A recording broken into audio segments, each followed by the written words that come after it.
everybody. I'm Nina Bosky. And I'm Gary Vitaco Robles. And I'm April VeVea. And we are so excited to have this interview because it's almost like old home week, because we all started together back in the Goodnight Marilyn radio show when we were talking about the investigation of Marilyn.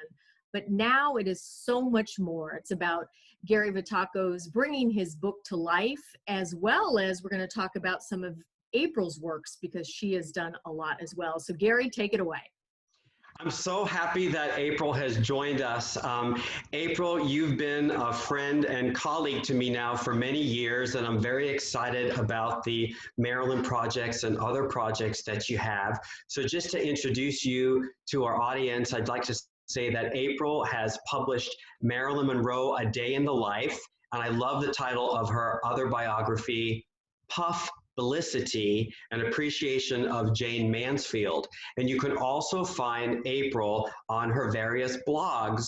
There's Unraveling the Slander of Marilyn Monroe and Marilyn, A Day in the Life. And I know, April, I'm a member of your Facebook group, which is Marilyn and Jane Together Forever.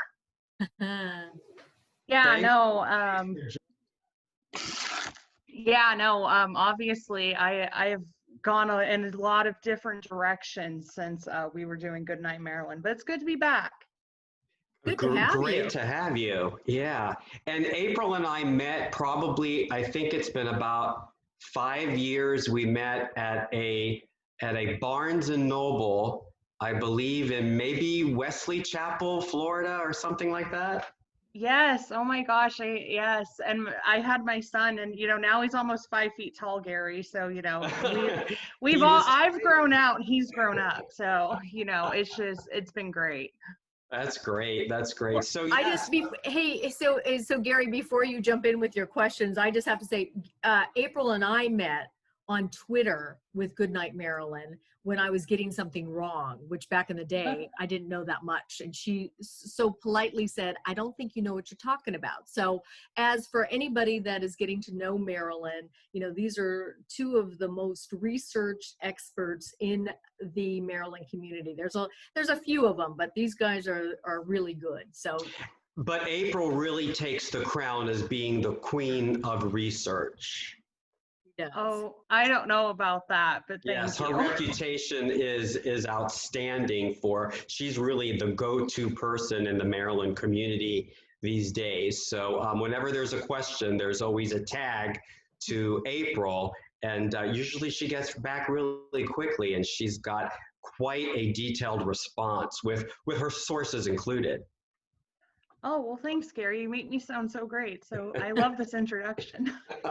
So tell us about your two best-selling books about Marilyn and Jane. Give us kind of the thumbnail version of these great works. Well, you were nice enough, obviously, write the foreword for my Marilyn book. So I was very honored when that happened. So that book just goes by date. If you want to know what she was doing, September 5th, 1957, you just flip and find the date, and there it is. That book is obviously more of a reference, for somebody. I would definitely say it's more for the Marilyn researcher versus just the fan, and as Marilyn researchers want to know, when she wrote a check and when the check cleared and her bank balance and stuff like that. So, it's stuff like that. And my Jane book, I took a very different approach to my Marilyn book. It's full of photos, and it basically tells Jane's life from her birth up until 1959, and it's just, which I actually got the idea to split into two from you, Gary, so thank you for that. And it, really just focuses on, her life, and, Jane's so kind of in this box, just like Marilyn is, but they're very different boxes. So, that one's more of an appreciation of Jane through pictures and telling her story. What interests, these women are both very different women in many ways, and the public who might not know much about them might kind of see them as very similar, but in fact, they're very different women. What interested you in each of these two remarkable women to the point of wanting to research their lives and write about them? That's a great question, Gary. Marilyn, of course, is Marilyn. With her, it's, you know, she was really my introduction, my reintroduction to old Hollywood stuff. I had grown up with Shirley Temple and Betty Grable. And then I discovered Marilyn when I was, you know, about 17 years old. And it was just, you know, I have to learn everything I can about her. I can remember watching Gentlemen Prefer Blondes almost every single night. I think I have that movie memorized. And your book, I learned even more information about it, which just made me so happy. So, you know, with Marilyn, it was definitely the popularity aspect. With Jane, I actually couldn't stand Jane. As you know, with a lot of Marilyn fans, there's kind of a dislike for Jane there, and I was definitely in that camp. And I finally, you know, connected with a Jane fan named Heather Gardner, and she was like, you should just give her a chance. I read about her. I fell in love with her. They're in the same era, but there's definitely like a before Marilyn and an after Marilyn era. And, you know, before Marilyn, you have Betty Grable, Lana Turner. And then after Marilyn, you have people obviously like Jane and Anita Ekberg. And it's such a, you know, different mix of personalities in there. And so I think the main thing that drew me to them, besides them both being blonde and very popular, was just how on the outside they look very, very similar. But if you start reading about them, they're actually very, very different. Is there something you could tell us about Jane that really distinguishes her as so different than Marilyn? You know, I would say with Jane, Jane was college educated, and she was very business savvy, but in a different way than Marilyn. Marilyn, you know, fought with her contracts and everything, and she formed her own production company. Whereas Jane bought real estate throughout Los Angeles. You know, people don't realize that Jane's estate was valued at almost $2 million when she died in 1967. But Jane hadn't worked in tons, but Jane hadn't worked in a mainstream Hollywood film in 10 years. So it's like you can really see how she was super, super smart with money. She was a super business savvy person, but she didn't rely, you know, on her, you know, savviness. It wasn't just like, oh, I have to be savvy in the film industry. It was everything, you know. There's Jane Mansfield lipsticks. There's Jane Mansfield clothes. There's Jane Mansfield endorsed China sets. And you don't really see that. Yeah, she really diversified. Wow. That was smart to diversify.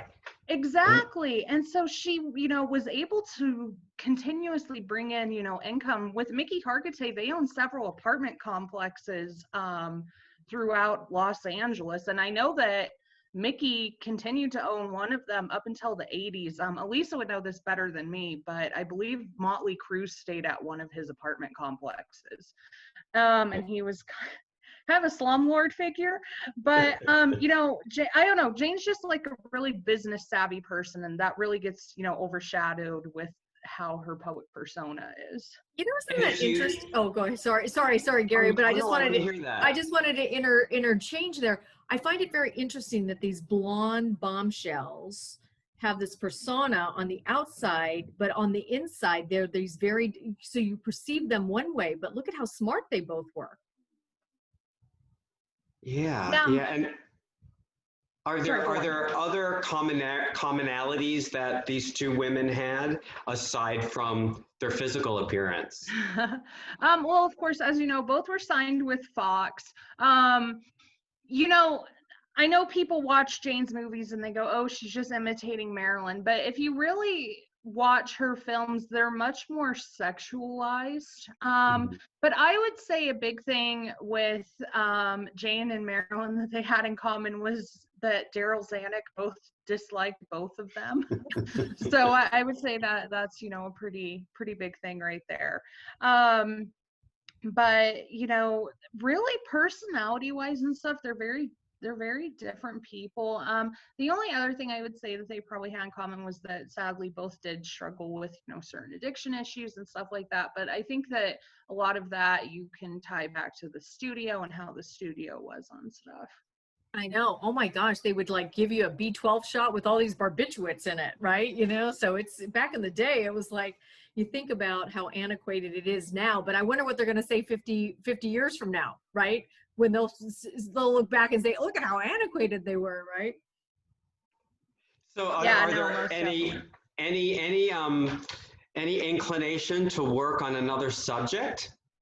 Yes, right now I'm actually working on a Betty Grable project. I had to put it on hold for a little bit, but I'm finally picking that up. And Betty Grable, as I said earlier, I kind of grew up with her, but my main thing with her is kind of how like Marilyn was the perfect successor to Betty Grable, even though we don't really think about it, but as like the head Hollywood blonde, I mean, Marilyn was perfect.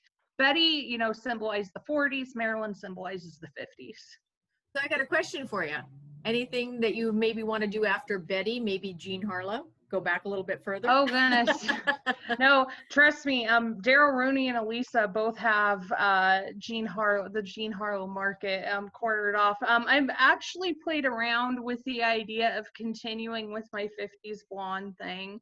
But I also have a huge interest in Latina performers during the 1940s, like Lupe Velez and Dolores Del Rio and Carmen Miranda. Obviously, they go into the 20s and 30s too, but 40s, you know, kind of like when their studios are really pushing, you know, Latina women because they want to act upon the US's good neighbor policy with South American countries during the war. And then after World War II, they basically just drop all their Latina performers. That's what's so great. Go ahead, Gary. Sorry. About your work, April, is that you're also a historian. So you always put this subject in the context of the times in which they lived. And that always makes for a great biographer to have that background in history. I believe were you a history major? I was, yeah. I got my undergraduate degree in history, and I'm considering getting my PhD in history as well, so we'll see. That's impressive. So tell everybody where we can find and buy your books. Oh, so you can go on Amazon, Barnes & Noble, any online retailer should have them. Don't go on eBay and pay $500 for a copy, which I have seen, which I'm sure you've seen that with your books too. Yeah, I was looking this week at Amazon for you, and there's a used copy of your book for $343. Yeah, no, don't do that. People, as always, are always welcome to write me as well if they want to buy a copy, because I'll give you a price break on it, so you can, you know, find me on That's Facebook. generous. Yeah, no, so they should be pretty easy to find. And then for updates, I actually am pretty active on my website, classicblondes.com, which is not strictly about blondes. My last article was actually about Lupe Velez and whether or not she actually shot Gary Cooper, which, spoiler alert, she did not. But of course, that story is kind of sealed in Americana. I saw that. That was very, very intriguing. Well, thank you for joining us, April. It's a treat to see you again, and I'm thrilled to see you so prolifically writing. You're an excellent researcher, an excellent writer, and I know whatever next subject that you select, the person maybe posthumously would be very honored that you're going to do a treatment of them. So good luck in all your future writing. Oh, well, thank you so much, Gary. That means so much. And I look forward to seeing what you guys do. I'm so proud of both of you. I remember when we were doing the radio show and, you know, just calling in and everything. And now look at you guys, you're all famous. Well, and just so you know, you never know, we might, as the seasons continue, we might have to do a few more of these interviews as we get to the end of Marilyn's life as well. But you bring so much to the table too, April. So thank you again for being with us. I'm sure this is not the last time that we'll be talking to you. Oh, thanks so much for having me, guys. All Thanks, right. April.